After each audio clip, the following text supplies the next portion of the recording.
Hello, everyone. I'm Paris Fox, and I'd like to welcome you to 12 O'Clock High, a podcast on business leadership with Tom Fox, hosted by Richard Lummis. This is Tom Fox. Richard Lummis is on assignment this week, so I am visiting with Amii Bernard-Bahn, a well-known compliance and leadership expert, to take a look at 5 of the top leadership failures and scandals from 2019. In this series, we look at leadership failures at Boeing, Goldman Sachs, Ericsson, Wells Fargo, and today we begin with Boeing. The series is a lot of fun and very topical, and I know you will enjoy it. This special series on 12 O'Clock High is a production of the Compliance Podcast Network. Thanks so much for listening. Hello, everyone. This is Tom Fox, back again with Amii Bernard-Bahn in our 5-part exploration of corporate and leadership failures from 2019. Today, we're going to take up one that had a long tail and may have a long head going forward. It's just not clear at this point. And that, of course, is Wells Fargo. So, Amii, first of all, welcome back. Thank you, Tom. Amii, I think we have visited on this case for several years now. And but last year saw yet at least more challenges and struggles by the bank, starting off with they could not, first of all, their last CEO was just made some terrible missteps in public that led to his resigning to pursue other opportunities. But they search for a new CEO lasted, I believe, longer than 3 months. So maybe we could start there. Why was this perceived to be the most challenging job in corporate America? And now, having filled that role, if the CEO called you tomorrow and said, Amii, give me 3 things you think I should be doing, what would you tell him? Okay, Tom, good questions. I'll start with the first one. So why was this one of the toughest jobs to fill in America? Well, because it's a tough job. It took them 6 months, actually, to fill this job. And they had to sweeten the package to $23 million. So, it was a struggle. The bank needed someone who was willing to take on a serious turnaround while enduring incredible scrutiny from regulators. And as you probably know, they still are under regulatory growth restrictions. And that's just horrible for a bank to be under. In your bank, you want to grow, you want to take in more deposits, you want to make more loans. So banks essentially do 2 things. They loan money and they take in deposits. And so if you have a regulator restricting your growth, that's just not an attractive thing to a banker that wants to grow. So you had to have someone who's willing to take on those things. So, the new CEO, Charles Scharf, is an experienced guy. He has a good pedigree in banking, and he comes from outside the industry, which I think is key. You referred to, Tim Sloan's massive blunders, and he was an internal hire, after John Stumpf. So it raises a really interesting question, Tom, that I know is near and dear to your heart. Was Tim Sloan really too much a part of the old culture to really make it, to really turn around Wells Fargo? I think history is going to say probably, no, based on what happened. Wells Fargo had to go outside. They knew that. And actually, when Charles Scharf was proposed in a very rare disclosure from the bank regulating authority, the Office of the Comptroller of the Currency, they made a statement that they, quote, did not object to Charles Scharf, which is really, their way of expressing appreciation, I think, for having an outsider come in, because I think the regulators think that, it needs a reboot. And in what could probably be rated as one of the understatements of 2019, Scharf, publicly said, quote, we do have the opportunity to raise the standard. So that's where we are with filling the position. In terms of the top 3 things that I would advise Charles to do if I were his executive coach, I would, number 1, set a new standard of what gets rewarded. I think the biggest thing I see whenever I look at all of the Wells Fargo unethical consumer practices, the fake accounts, the unnecessary car insurance, the improper mortgage fees, it all stems from incentives. And they had a compensation policy under John Stumpf. 8 is great, which, he would go around telling people, 8 rhymes with great, and you got paid more if every customer had at least 8 products on their account, and that's how people were paid. And that's problematic. That's not how you put customers first. They really need to go back to their roots. So I would look at what gets rewarded. Second, I would be looking at the team at doing a really thorough analysis on who stays and who goes. I'd really want to know who's salvageable and who's not, both from an optics standpoint, from a perception of ethics standpoint, as well as actual conduct.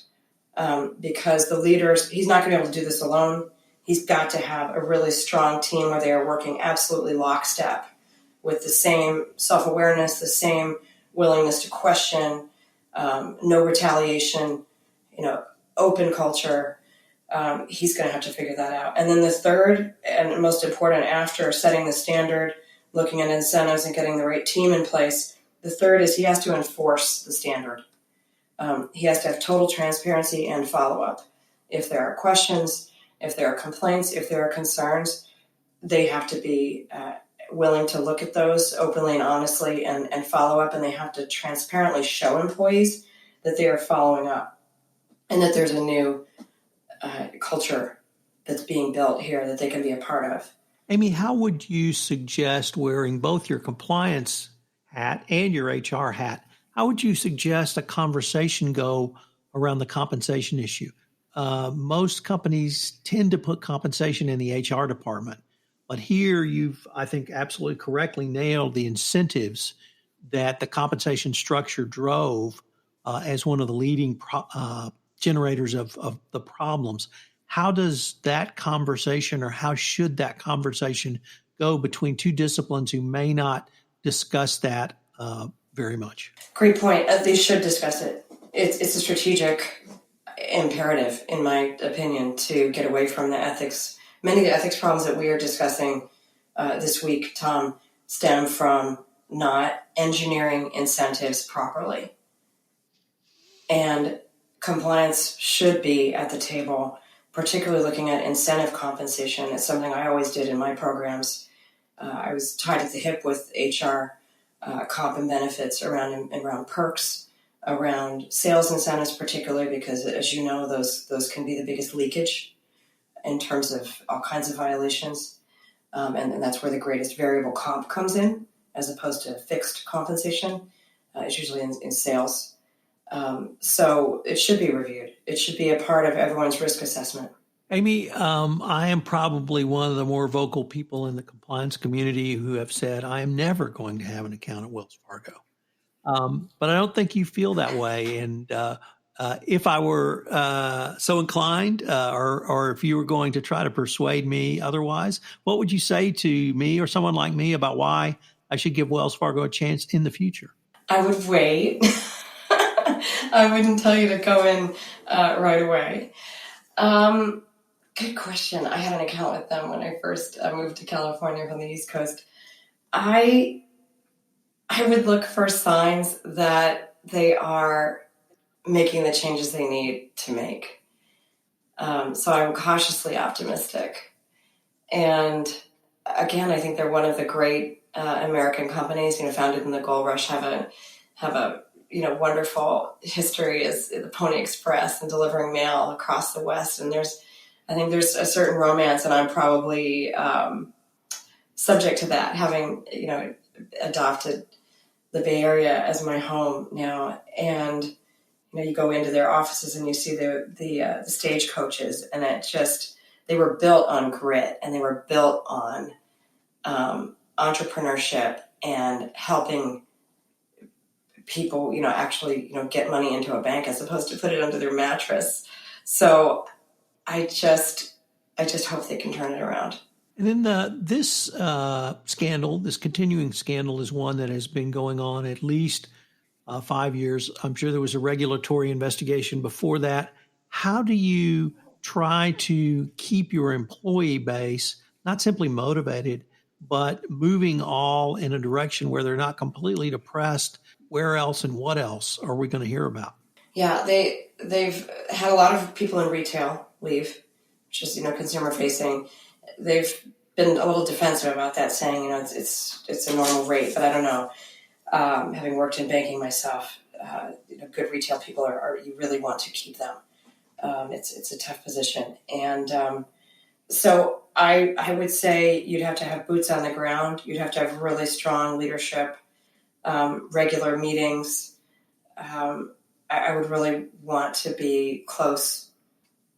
I would have a communication strategy and a management by walking around strategy at the top, middle, and bottom up levels to really engage employees, to make sure that they are feeling like you really care again, because clearly this is a culture that for a long time ignored complaints, fired people that were whistleblowers. I mean, it's just astounding. What was it? 5,000 people were terminated. Right. It's horrible when you think about it from a culture standpoint, from an HR standpoint, from just a human capital standpoint.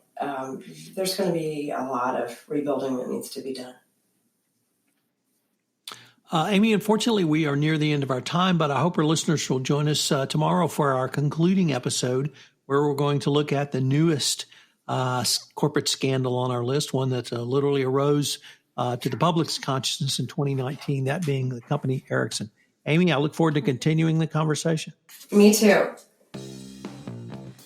This is Paris Fox again. We hope you enjoyed this episode of 12 O'Clock High, a podcast on business leadership with Tom Fox. If you enjoyed the show, please go to iTunes and rate the podcast. Thank you for listening. Hello, everyone. This is Tom Fox again. I hope you've enjoyed this episode of the five-part exploration I'm engaged in with Amii Bernard-Bahn around key leadership and corporate failures from 2019. I hope you will join us tomorrow for our concluding episode, where we take a look at the largest FCPA settlement from 2019, the Swedish company Ericsson.